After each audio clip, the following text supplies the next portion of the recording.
Hey everyone, welcome. I'm Mike Rutherford, happy to be your host and facilitator for today's Missouri Teacher Development System Artisan Teacher On-Demand Learning episode.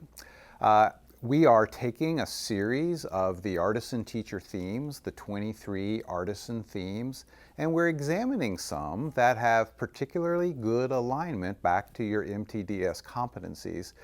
In a way that we think will help you to be practically and theoretically even a stronger teacher. So thank you for engaging with us in the project. Today we're going to be taking a look at an artisan teacher theme that's very linked to a number of your competencies. It's called performance feedback.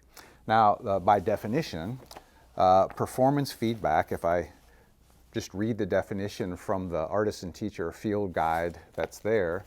It says, the ability of the teacher to increase students' mastery of and persistence at a task by providing abundant, immediate, and specific knowledge of results. So there's a little density in there, right? Let's just look at that again. Performance feedback. It's a concept that we all are familiar with.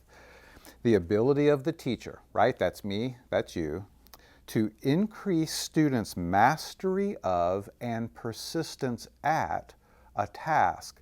Now those are probably in the wrong order, right? Because persistence always what precedes mastery. We know this is one of the reasons that performance feedback is such an important concept for teaching. It increases a student's persistence, and if we can increase a student's persistence, we are, in all likelihood, going to increase that student's mastery. Now how? How does that happen? By providing, here are the three qualifiers, abundant, immediate, and specific knowledge of results of the student's work. So the student's working at something, a learning task. Performance feedback, by definition, is our ability as teachers to bombard that student's brain with abundant and immediate and specific knowledge of exactly how are you doing in this task. Now, when we do that, the student rewards that bombardment with, well, persistence. When we get a lot of feedback in an area, our brain kind of codes to continue, and we persist at the task. That turns out to be really important for us as teachers. Think with me about this. It's a broad statement and perhaps a bit of an oversimplification. But most student non-mastery, we think, is due to a lack of persistence at the task, not a lack of intelligence or ability on behalf of the student. Let's go over that again. The most common cause of non-mastery, where students try but they don't master a concept, they give some time but they don't actually learn how to do the task, they put in some effort but not enough to really know what they're doing. When students fail, when students don't succeed in mastering a learning objective, most of the time that failure is due to the student giving up too soon. It's not due to the fact that the student had no chance at learning this from the very beginning. Now, there may be a few exceptions to that, but I think that's a good standard to keep in mind. Most of the time when students aren't successful in school, it's because they gave up on the task before mastery. It's not because they didn't have the DNA or the intellectual gravitas to actually master that content. If I need 12 minutes to master a concept, but I give up after only 9, guess what? I'm in the category of non-mastery. Why? Because I didn't have the ability? Probably not, because I didn't have the persistence. That's why performance feedback continually, year after year after year, ranks at the very top of instructional strategies that produce good results for teachers. Why? Because performance feedback increases persistence. Now, as is our custom, let's look at this in two ways. First of all, let's understand at an even deeper level the concept of how performance feedback causes persistence, just in nature. And then let's take a look at some specific classroom applications of how we can use some of the science on performance feedback to get our students to persist more which means they're going to be able to master more material. So let's just boil it down, the concept of persistence to this cause and effect pair. Feedback produces persistence. Whenever I'm involved in any kind of a task or an activity, let's just think of outside the classroom right now, that gives me abundant and immediate specific knowledge of how I'm doing, I keep doing it, right? So if I'm having a phone conversation with an old friend and we're reconnecting and it's just so much fun to talk to him and then he talks back to me and we share old memories and ideas, we're getting such good feedback from our conversation that sometimes I look at my watch and say, I didn't mean for that to last 30 minutes. I thought maybe we'd talk for 8 or 10. Has that ever happened to you? You got involved in a task and you became so engrossed in it that you lost track of time. Now, losing track of time is just a nice way of saying you persisted in the task. Sometimes a video game is designed for this. Lots of people spend lots of hours playing video games. I'm not a gamer myself, but I know a few people who spend a lot of hours playing video games. Now, how do they persist at the task? Well, video games, as you know, are designed to give the player 3 things: abundant, immediate, and specific knowledge of how you're doing in the game.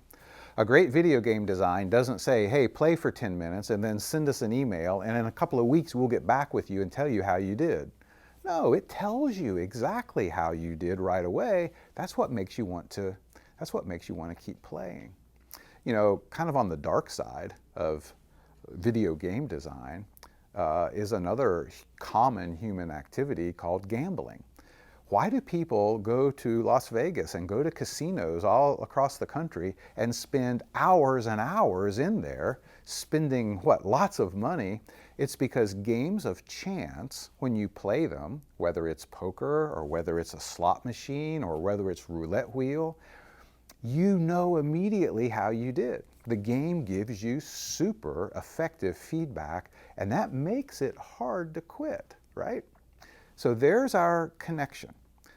Feedback produces persistence. Persistence is our ability to stick with something. Now, the science here is not completely agreed upon, but a lot of neuroscientists say that the reason this link between feedback and persistence is so strong is that it's a chemical, it produces chemical reactions in the brain that are pleasing.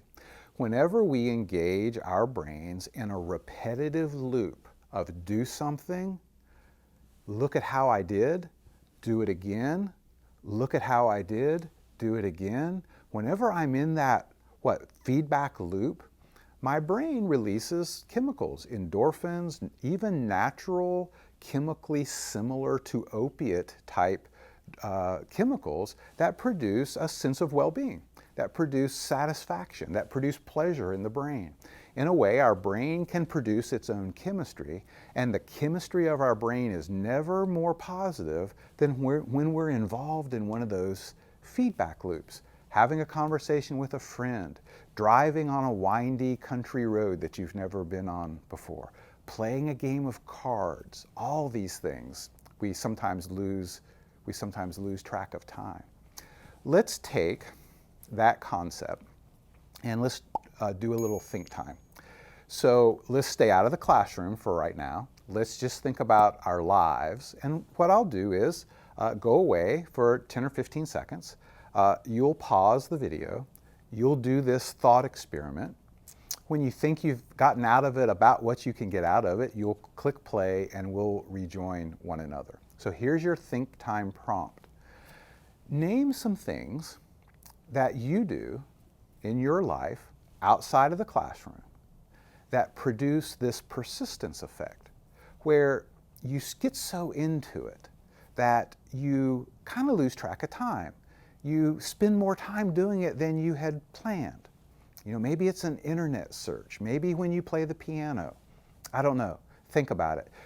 Decide what are some examples in nature, in my life, where when I do this, I end up spending lots of time doing it. It goes by just like that because of the feedback persistence effect. Think about that, and when we come back, we'll take that concept and apply it to classrooms and look at some ways we can use it practically there. See you back.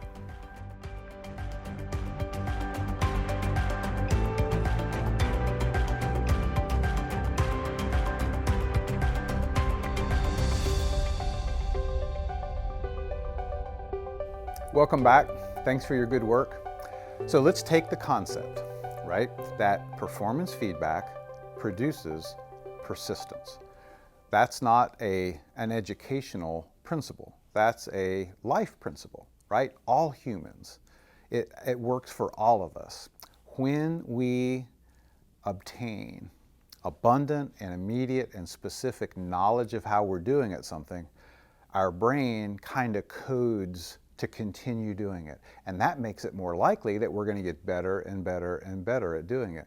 Now, as teachers, we can tap into this. We can use this. This is a life principle that's made for classrooms.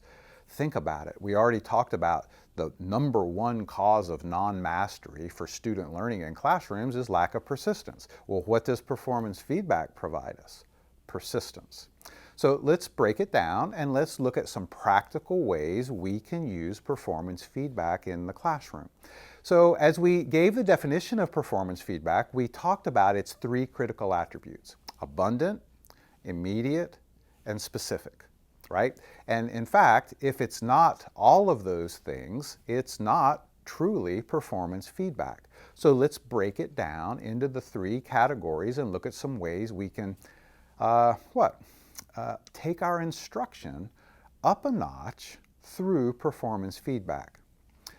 Number one, performance feedback should be abundant. A lot of it is better than a little bit. Don't be stingy. Can you over feedback a student? Can you provide so much feedback that it's actually detrimental to a student's learning? I think the answer to that technically is yes, but boy, would it be hard to do. The human brain is a feedback digesting machine. It is built for feedback. I don't know if you've ever snow skied. People who are ski instructors say that if a person's reasonably well coordinated and reasonably motivated, you can learn to ski in about 3 hours. Now, I don't mean parallel mogul swooshing down the Black Diamond slopes. I just mean ski enough that you'll enjoy your day on the mountainside. And the reason that ski instructors say that is, it's not that they're such great instructors, although they're excellent. It's that the act of skiing gives your brain and body such a torrent of feedback that you can't help but get better at it pretty quickly, right? Every muscle in your ankles and your knees and your calves and your balance, all it takes is a couple of trips down the bunny slope. And you've got several million quick reinforcing feedback loops that tell you what's working for you as a skier and what's not working so well. So we know that abundant feedback is better than scarce feedback. Now, since there's only one teacher in the classroom, a lot of times, what are some ways, practical ways, we could increase the amount of feedback, the abundance of feedback? Well, instead of us always being a part of the feedback, let's face it, the best feedback a student ever gets is directly from you. You sit down with a student, you look at his or her work and you say, gosh, this is what's going really well for you. Keep that up. Here's a couple of tips that are going to help you to be even better. That's great feedback, and that's optimal feedback. But since you're outnumbered in the classroom, if we really want feedback to be abundant, we can't personally be a part of all of it. So here are some ways to up the amount of feedback in a classroom, given the fact that there's only one teacher typically involved. Number one, use technology to give feedback. There are plenty of apps where students can practice skills. And the program, the software, gives the students abundant and immediate and specific feedback right away. So use apps to give feedback. Let students get used to giving peer feedback. Now, feedback from another student isn't going to be as great as your feedback, but it's going to be abundant. You can get a lot of feedback. And plus, we know that the act of giving another student feedback is a higher level thinking skill than just learning to begin with. Self-feedback. Sometimes showing a student an exemplar, a well-written persuasive paragraph, and then letting them compare their work to that exemplar, the student can give themselves feedback. That counts as abundant feedback. Now, the feedback won't be as great as your feedback would have been, but there's going to be a lot more of it, right? So we're working on that idea of abundant feedback. Sometimes giving students formative feedback instead of waiting to give summative can help increase the amount of feedback. Go back to that persuasive paragraph. If students are writing an entire paragraph, waiting for them to finish and then giving feedback on the entire product, maybe a teacher could just start to give students feedback on their opening sentence. You know, in a persuasive paragraph, we want that opening sentence to grab the reader's attention, to pose a question, to start to convince them, right? It's persuasion. So we could just give feedback formatively, just on a part of it. All of those are strategies for increasing the amount of feedback. Now, this is a little controversial, but I just feel compelled to share it with you. The research and the evidence on this is so clear. Another good way to increase the abundance of feedback is to steal some time from grading. Grading students is required by law, but it's pretty low effect size. It doesn't even approach the effect on learning that feedback. So if you're spending an exorbitant amount of time marking students and grading them and keeping up with their averages, a little less grading, which is low effect size, and steal that time and put it into feedback, which is high effect size, that's a pretty good shift in classrooms as well. By the way, while we're right at that point, let's just throw in an obvious application of that. Professionally, when school administrators work with us as teachers, our growth is accelerated when they give us feedback rather than when they assess us. So teacher evaluation and teacher assessment is required by law. It needs to be done well, but it's the same dilemma. It's required, but it's low effect. What really helps us to improve in our careers is when we get good, abundant, and immediate and specific feedback from others around us. So abundant. Number 2, feedback has to be immediate. So I've got some bad news on what that means. Immediate feedback generally means this. The feedback has to come back to the student in about the time the student can hold their breath. That's not long, is it? So a minute, 2 minutes, 3 minutes? Having students write something and then giving them the feedback several days later as we can catch some time to grade papers, well, it's not a waste of time, but I like to think of it this way. Here's a little saying that helps me. Delayed feedback is not worthless. It is, however, worth less. Think of a student's feedback as having an expiration date, like vegetables at the grocery store. You can still eat the vegetables after the expiration date, but they're not as nutritious, they're not as fresh, they're not as tasty.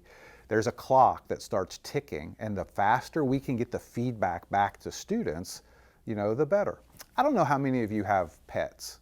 I have a dog, and if I want to teach my dog something and I want to give him feedback, you've got to give the feedback right away. You can't say, hey Rex, nice fetch last Wednesday. They just don't remember that, right? So am I comparing dogs to students? You bet. It's the same concept. Feedback has to be immediate.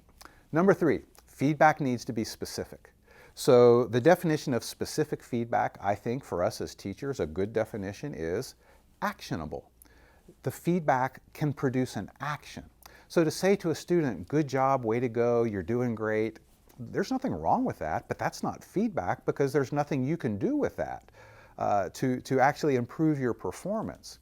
So actionable feedback means we say to the student, I noticed this is what you did, and here's something that's really productive about what you're doing. I would recommend you continue with this, and here's something you could change in order to help the product of your work be even more effective, right? So we're giving the students specific feedback. Sarah, you're really good at subtraction problems, but sometimes I've noticed that you don't line up your numbers in a straight column, and that makes it easy to get confused about which number is being subtracted from which other number. I'm going to give you some feedback. If you'll just make your columns really super straight, I think that's going to help you get more of them right. Hear the specificity of that? It's specific feedback that helps people to grow and develop, and most certainly students as well. So there are our three